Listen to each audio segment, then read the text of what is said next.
അസമിലുണ്ടായ പ്രളയത്തിൽ മരണസംഖ്യ 87ആയി. 7 ജില്ലകളിലായി 1.5 ലക്ഷത്തോളം ജനങ്ങൾ ദുരിതത്തിലാണ്. നിരവധി ഗ്രാമങ്ങൾ ഇപ്പോഴും വെള്ളത്തിനടിയിലാണ്. വിഷ്ണു പ്രസാദ് വിവരങ്ങൾ നൽകും അവിടെ നിന്നും. Vishnu, good morning.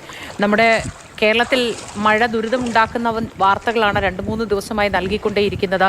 അസമിൽ രൂക്ഷമാണ് സ്ഥിതി എന്ന് മനസ്സിലാവുന്നു. എന്താണ് ഏറ്റവും പുതിയ വിവരങ്ങൾ?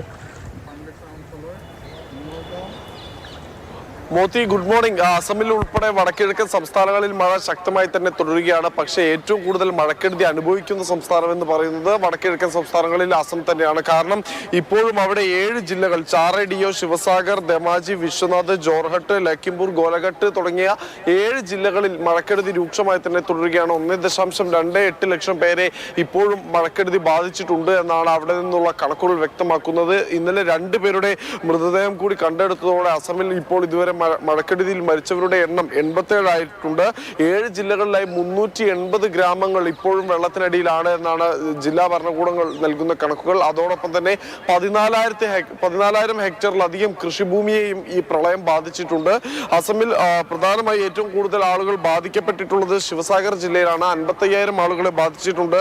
ചാറഡിയോയിൽ 34,000 പേരെയും ജോർഹട്ടിൽ 20,000 പേരെയുമാണ് പ്രളയം ബാധിച്ചിട്ടുള്ളത്. അതേസമയം തന്നെ അസമിന് പുറമെ മേഘാലയ, ബംഗാളിലെ ചില ഭാഗങ്ങൾ, സിക്കിം എന്നീ സംസ്ഥാനങ്ങളിൽ റെഡ് അലേർട്ടാണ് ഇന്ന് പ്രഖ്യാപിച്ചിട്ടുള്ളത്.